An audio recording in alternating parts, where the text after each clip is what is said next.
Hi, and welcome to my channel. Here, you'll discover some of the most incredible events in history.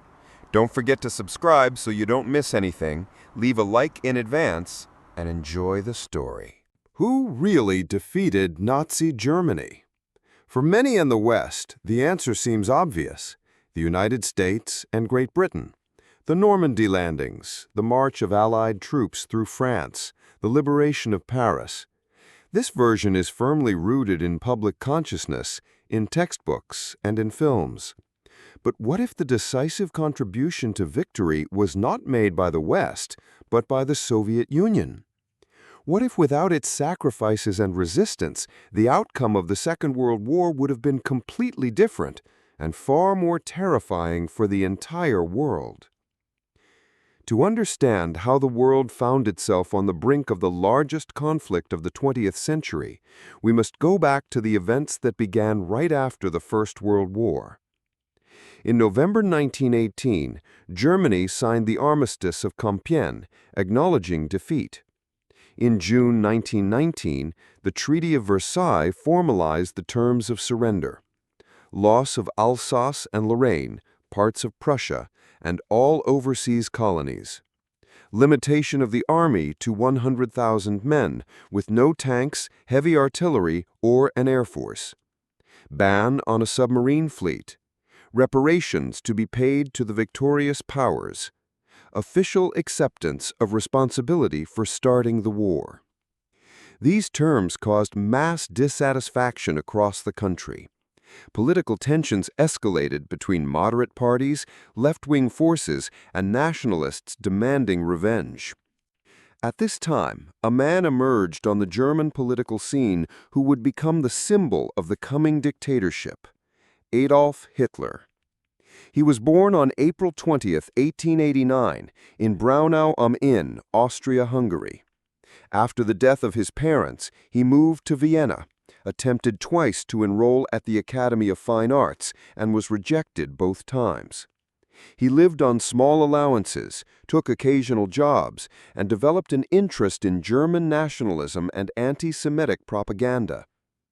In 1913, he moved to Munich. When the First World War broke out the following year, he volunteered for the Bavarian Infantry Regiment. He served on the Western Front, was wounded twice, and was awarded the Iron Cross First and Second Class.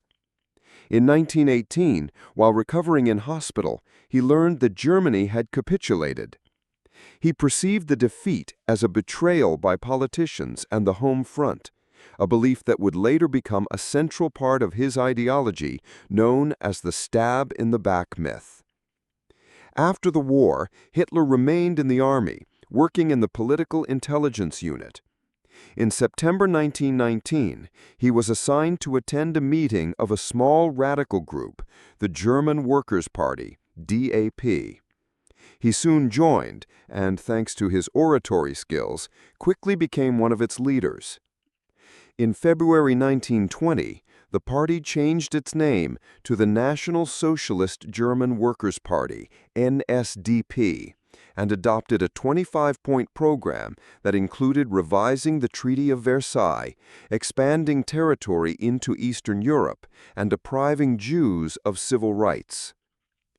In November 1923, Hitler and his associates attempted to carry out a coup in Munich, the Beer Hall Putsch. The attempt failed, and Hitler was arrested and sentenced to 5 years in prison, of which he served less than 1.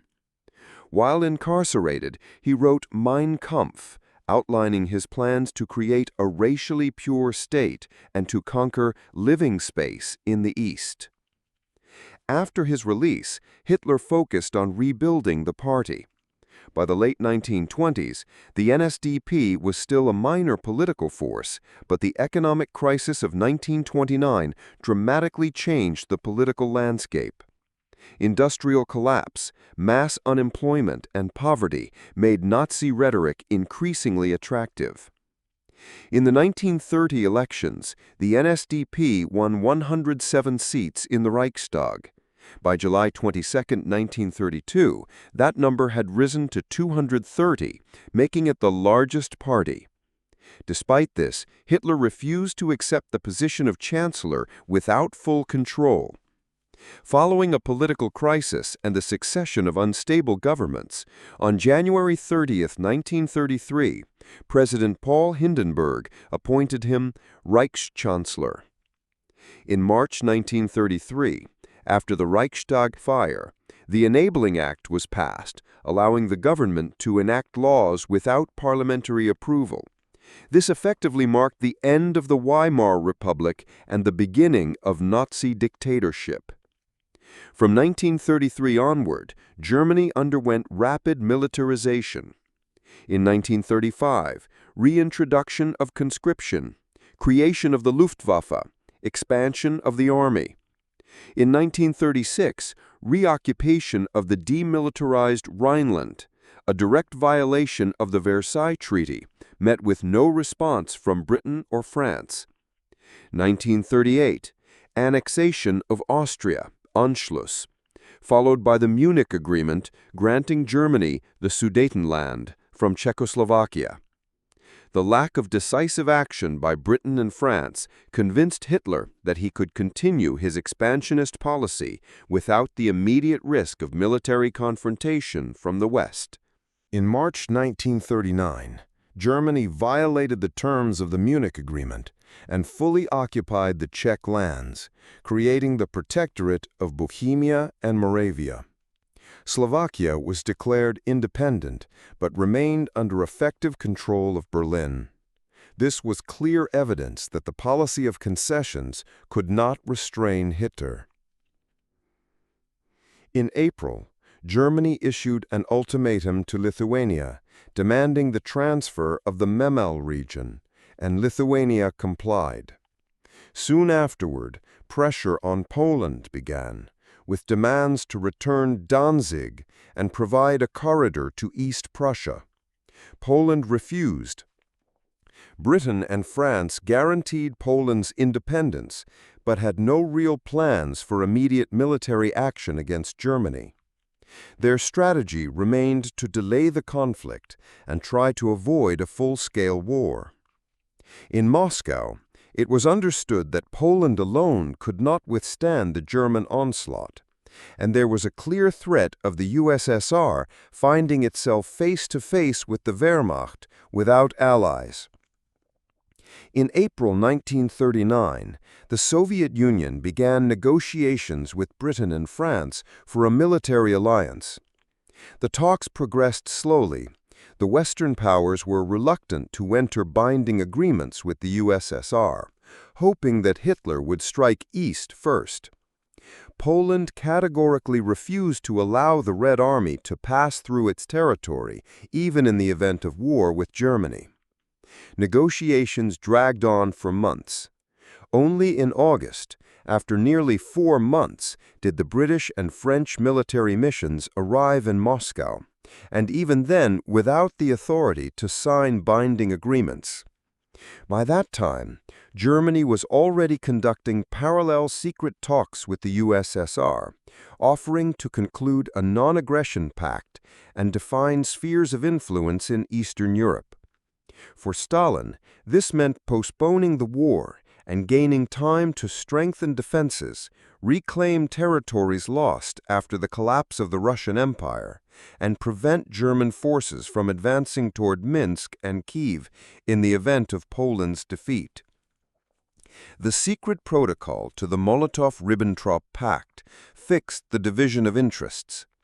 The USSR would receive Finland, Estonia, Latvia, the eastern part of Poland, including western Ukraine and western Belarus, as well as Bessarabia. Germany would receive the western part of Poland, along with recognition of its interests in the rest of Central Europe. On August 23, 1939, the Non-Aggression Pact between the USSR and Germany was signed in the Kremlin. A week later, the war began. On September 1, Germany invaded Poland. On September 17th, the Red Army crossed the eastern border, declaring that it was protecting the population of western Ukraine and western Belarus, arguing that the Polish state had effectively ceased to exist, and that Soviet intervention would prevent these territories from being seized by Germany. Resistance was minimal, as Polish forces were already engaged in heavy fighting with the Wehrmacht. By early October, the USSR had occupied the territories assigned to it in the secret protocol. With the conclusion of the Polish campaign, the map of Eastern Europe was redrawn, and the Soviet-German line of contact was established along the new borders defined in Moscow. After the rapid destruction of Poland in September 1939, Europe entered a strange lull. In the West, Britain and France had declared war on Germany, but did almost nothing militarily, a period the press soon called the Phony War.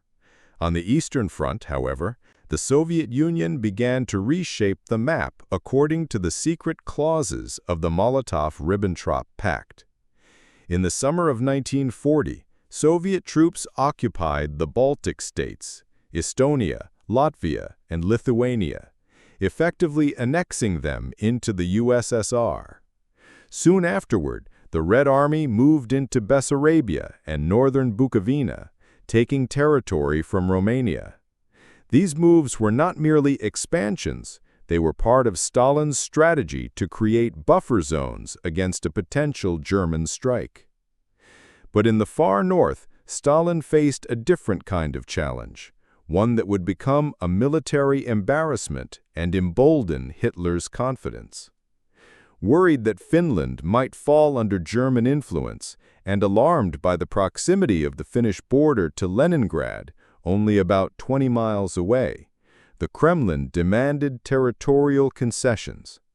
The Finns refused, believing that yielding would only invite more demands.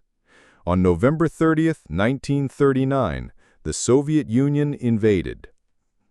The Winter War began with overwhelming Soviet numbers, nearly 500,000 troops, thousands of tanks, and air support, against a Finnish force that was vastly outmatched on paper. Yet the Red Army quickly ran into trouble. Finnish soldiers, wearing white camouflage, used skis to move silently through forests, striking supply lines and disappearing before Soviet troops could respond.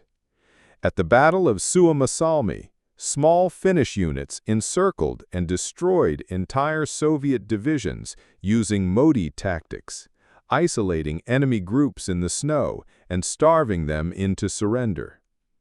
The early failures exposed deep flaws in the Red Army. Stalin's purges of the late 1930s had eliminated tens of thousands of experienced officers, leaving many units poorly led and badly coordinated. Soviet logistics broke down in the sub-zero temperatures, and troops were sent into combat with inadequate winter gear. By the end of 1939, what was supposed to be a swift operation had turned into a grinding war of attrition, a humiliation for a superpower.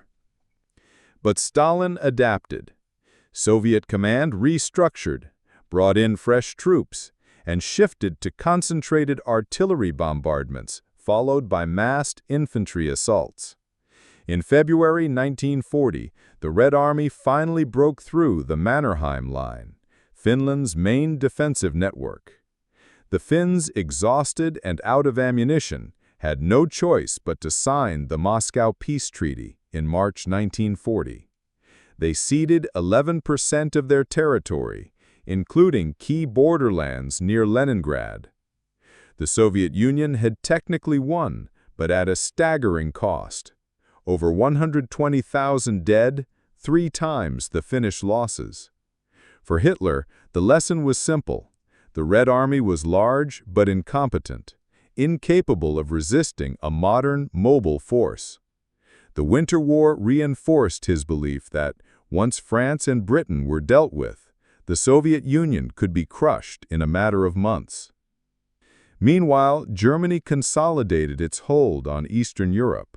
In April 1940, Hitler turned north, launching Operation Weserbrunning, the invasion of Denmark and Norway. officially justified as a defensive move to protect neutral countries from Britain. The real objective was strategic control, securing the Norwegian coast to safeguard shipments of Swedish iron ore essential for the German war industry. Denmark capitulated in hours. Norway resisted for 2 months with British and French support, but in the end, the Germans prevailed. The Norwegian campaign had unintended consequences for Britain. Its mishandling led to the resignation of Prime Minister Neville Chamberlain in May 1940, opening the door to Winston Churchill, a man who had long warned about the Nazi threat, to take the helm. As spring turned to summer, the stage was set for the next German move. With the Soviet Union tied to Germany by their non-aggression pact, and Western Europe seemingly unprepared for a major war, Hitler was ready to strike west. The rapid campaigns in Norway and Denmark would soon be overshadowed by an even more audacious gamble: the invasion of France and the Low Countries, a move that would bring the Wehrmacht to the very edge of total dominance in Europe. By the spring of 1941, Nazi Germany stood at the height of its power. In less than 2 years, Hitler had dismantled Poland, crushed France in just 6 weeks, occupied Norway and Denmark, and drawn most of Eastern and Central Europe into his orbit through conquest or alliance. Britain, though defiant under Churchill, was isolated and battered. But for Hitler, Britain was not the ultimate enemy. Since the 1920s, his vision had been fixed on the East. In Mein Kampf and countless speeches, he made it clear the Soviet Union, with its Judeo-Bolshevik government and vast resources, was to be destroyed. The land would be cleared of its people, millions would die, and repopulated with Germans. Its oil, grain, coal, and metals would fuel the Reich's dominance for generations. The Winter War between the USSR and Finland had seemed to confirm Nazi beliefs that the Red Army was poorly led, inflexible, and incapable of modern mobile warfare. Combined with Stalin's purges of the officer corps and the chaos of Soviet industrial reorganization, Hitler was convinced victory would come quickly. So the Wehrmacht prepared for Operation Barbarossa, the largest invasion in human history. The plan called for 3 massive army groups to advance simultaneously. Army Group North would sweep through the Baltics and take Leningrad. Army Group Center would drive straight for Moscow, the political and administrative heart of the USSR. And Army Group South would seize Ukraine, its grain harvests, and the vital oil fields beyond. The scale was staggering. Over 3 million German troops, supported by 3,600 tanks, 7,000 artillery pieces, and nearly 2,800 aircraft. Alongside them marched over 600,000 soldiers from Germany's allies, Finland, Romania, Hungary, Italy, and Slovakia. Never before had such a force been assembled for a single operation. At 3:15 a.m. on June 22, 1941, without a declaration of war, the skies over the Soviet frontier erupted. The Luftwaffe struck hundreds of airfields, destroying much of the Soviet Air Force on the ground. On land, armored spearheads punched through Soviet defenses, encircling entire armies. In the opening weeks, the advance was breathtaking. In the north, German forces swept through Lithuania, Latvia, and Estonia. In the center, Minsk fell in a week, Smolensk soon after. In the south, after brutal fighting, the encirclement at Kiev in September netted over 600,000 Soviet prisoners in a single operation, the largest in military history. By October, German forces had captured more than 2.5 million Soviet troops in total. By any conventional measure, the Soviet Union should have collapsed, yet it did not. Stalin ordered the evacuation of hundreds of factories from threatened areas. Entire industrial plants were dismantled, loaded onto trains, and shipped east to the Urals, Siberia, and Central Asia. There, workers, many of them women, teenagers, and the elderly, rebuilt the machinery and restarted production in weeks. Hitler, meanwhile, made a critical strategic mistake. After the victories of summer, instead of pushing Army Group Center directly toward Moscow, he diverted much of its strength south to help secure Ukraine. The move delayed the Moscow offensive by precious months, giving the Red Army time to reorganize. When the Germans resumed their drive for Moscow in October, Operation Typhoon, the weather turned. The autumn rains transformed roads into seas of mud, halting tanks and supply trucks. As soon as the mud froze, winter struck with full force. The coldest temperatures in decades descended. German troops, still in thin summer uniforms, froze in the trenches. Engines wouldn't start, lubricants solidified, weapons jammed. On December 5, 1941, the Red Army counterattacked. Fresh divisions from Siberia, released after Soviet intelligence confirmed Japan would not strike in the Far East, smashed into the exhausted Wehrmacht along a broad front. These troops were trained for winter war, in white camouflage, on skis, and equipped with weapons that worked in the cold. The German advance collapsed.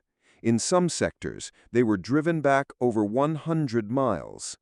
For the first time in the war, Hitler's armies had suffered a major defeat.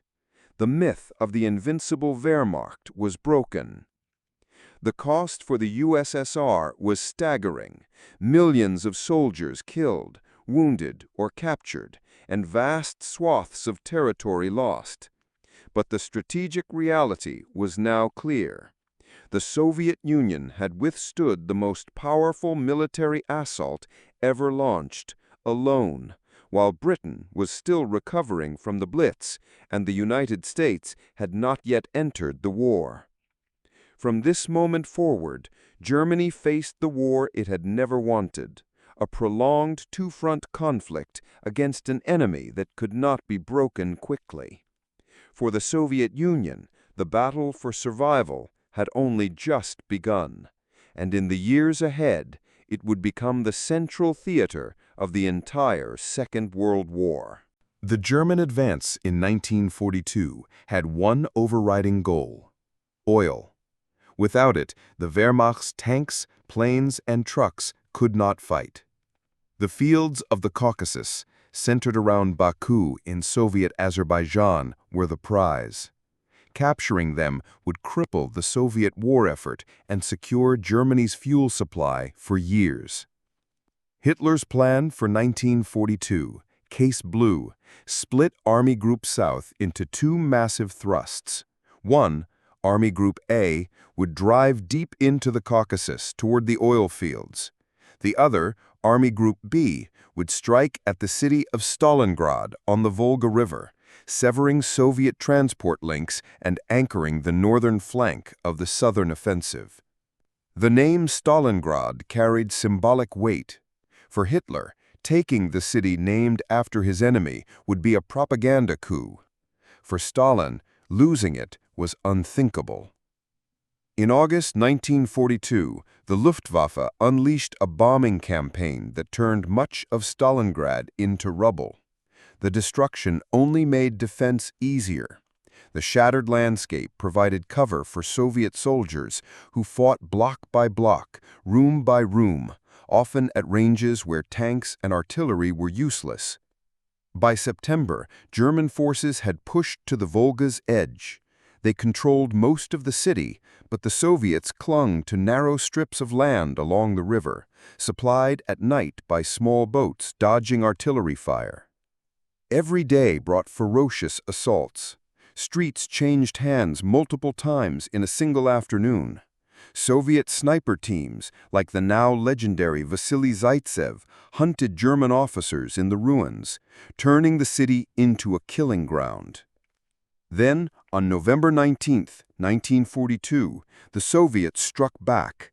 Operation Uranus, a massive double envelopment, targeted the flanks of the German Sixth Army, flanks held not by German troops but by under-equipped Romanian forces. In just 4 days, the pincers met at the town of Kalach, trapping over 250,000 Axis soldiers inside Stalingrad. Hitler forbade any retreat.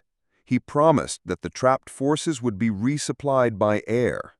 The Luftwaffe tried, but the airlift delivered only a fraction of the daily needs. Food and ammunition ran out. Winter closed in. Soviet artillery pounded the pocket relentlessly.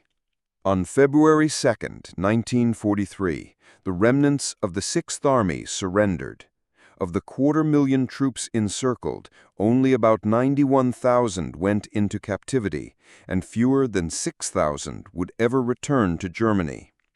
The defeat at Stalingrad shattered the image of Nazi invincibility and marked the first time a full German army had been destroyed in the field. While the world focused on Stalingrad, the Soviets had also blunted the German push into the Caucasus. By early 1943, Army Group A was in full retreat, abandoning any hope of seizing Baku's oil. In one campaign, Germany's strategic aims in the east had collapsed. But Hitler refused to accept the strategic shift. In the summer of 1943, he launched Operation Citadel, the last great German offensive on the Eastern Front, aimed at a massive Soviet bulge near Kursk.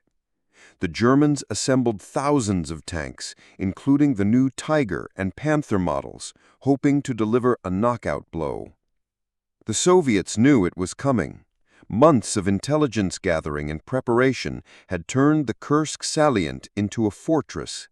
Deep minefields, layers of anti-tank guns, and interlocking defensive lines stretched for hundreds of miles. When the Germans attacked in July, they met a wall of steel. The Battle of Kursk became the largest tank battle in history. On the southern face of the salient at Prokhorovka, waves of Soviet and German armor clashed in close quarters, often so near that tanks rammed each other. By mid-July, the German offensive stalled. A Soviet counteroffensive drove them back, seizing the initiative for good. From this point onward, the Red Army never again ceded the strategic initiative. The Wehrmacht, bled dry by Stalingrad and Kursk, could no longer launch a major offensive in the east. It's here that the scale of the Soviet role becomes undeniable. In 1942 and 1943, while the U.S. and Britain were fighting in North Africa and preparing for the invasion of Italy, the Eastern Front absorbed and destroyed the bulk of Germany's military strength. At Stalingrad, Kursk, and across the endless front lines from the Black Sea to the Arctic, the Red Army was grinding down Hitler's war machine in a way no other Allied force could. The cost was staggering. By the end of 1943, Soviet military deaths had already exceeded 7 million, with millions more civilians dead from occupation, starvation, and mass executions. But the tide had turned. The Red Army was now on the offensive, and it would not stop until Berlin itself fell. By the start of 1944, the strategic balance of the Second World War had fundamentally shifted. The Wehrmacht, once the unstoppable spearhead of Nazi expansion, was now fighting defensively along a front that stretched thousands of miles. In the east, the Soviet Union had seized the initiative after the twin disasters for Germany at Stalingrad and Kursk. From this point on, the Red Army's campaigns would not merely repel the invader, they would dismantle the Nazi Empire piece by piece. The winter of 1943-44 saw the Soviets press forward on multiple fronts. In January 1944, after 872 days, the siege of Leningrad was finally broken.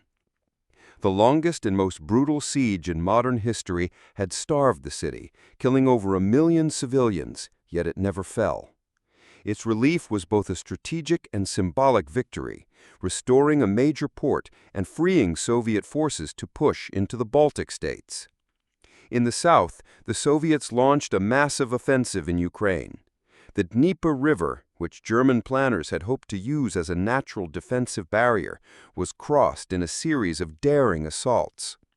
Cities that had been under Nazi occupation for years were liberated one by one: Kiev in November 1943, then Zhytomyr, Kirovograd, and by spring 1944 the industrial heartlands of Ukraine were back under Soviet control.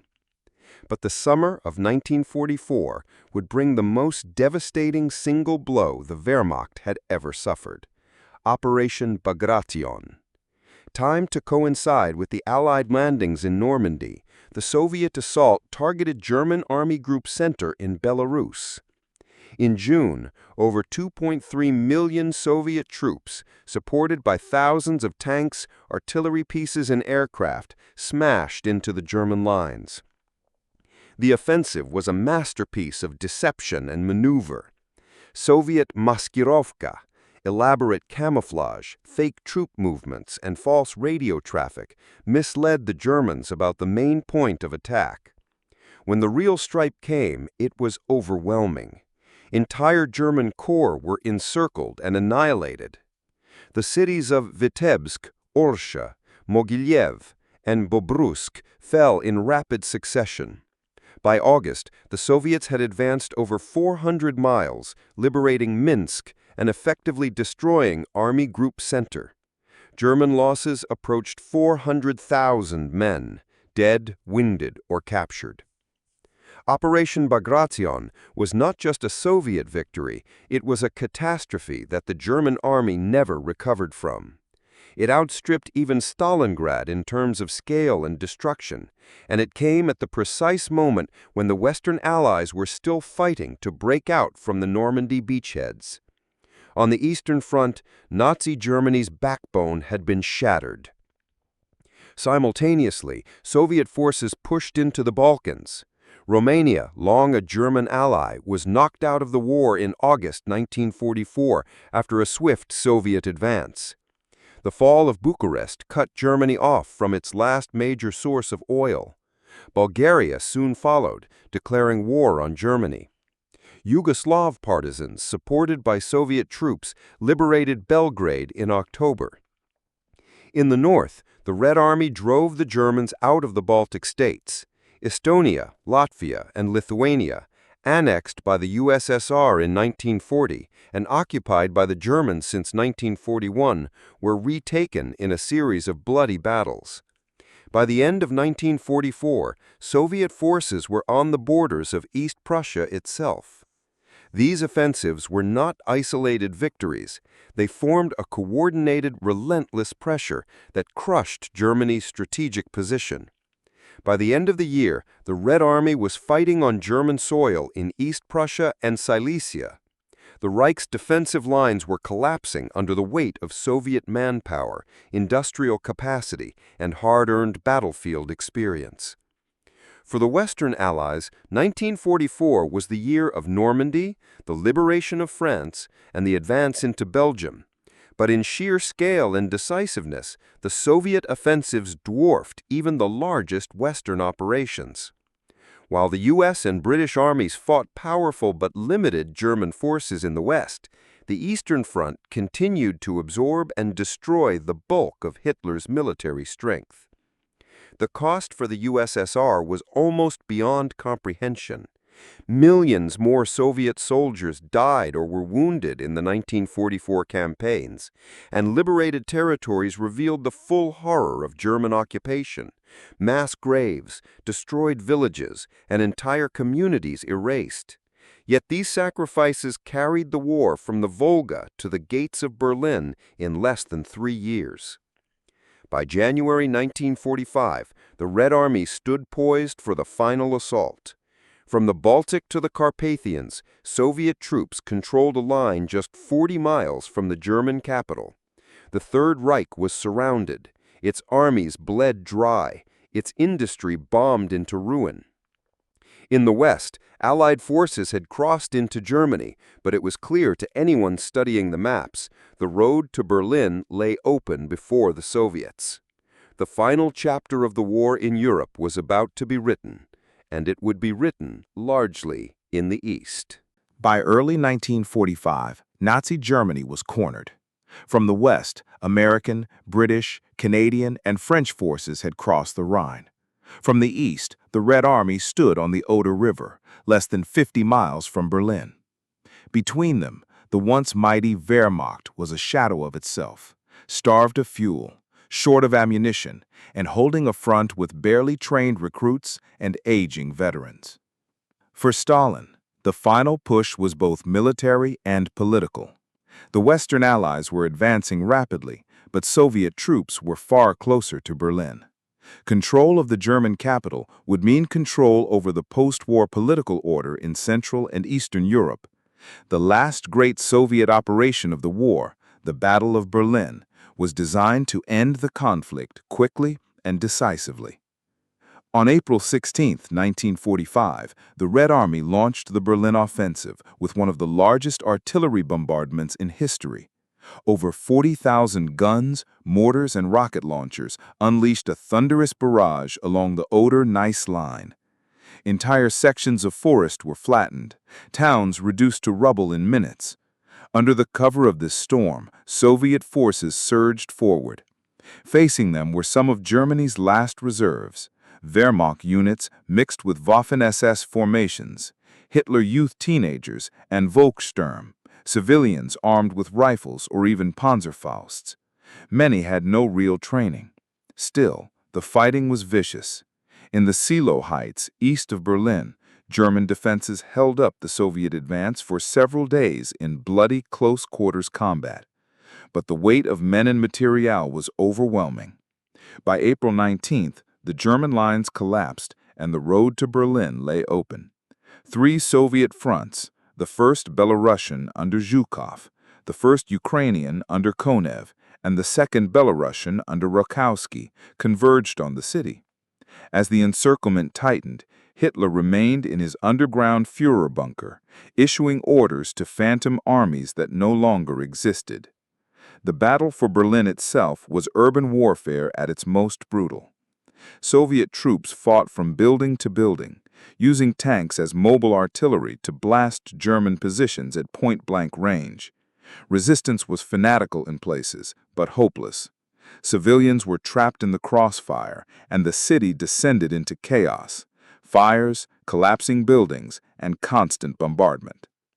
On April 30, 1945, as Soviet forces closed in on the Reich Chancellery, Adolf Hitler committed suicide in his bunker. The last defenders of the city surrendered to the Red Army on May 2nd. In the following days, German forces across Europe laid down their arms. The official act of unconditional surrender was signed on May 8, 1945, Victory in Europe Day. The statistics tell the scale of the Soviet role in that victory. Of roughly 13 million German soldiers who served on all fronts during the war, over 10 million fought on the Eastern Front. Of those, the vast majority were killed, wounded, or captured there. The Red Army destroyed over 75% of all German divisions engaged in the war. For the United States and Britain, victory in Europe was shared, but the price was not equal.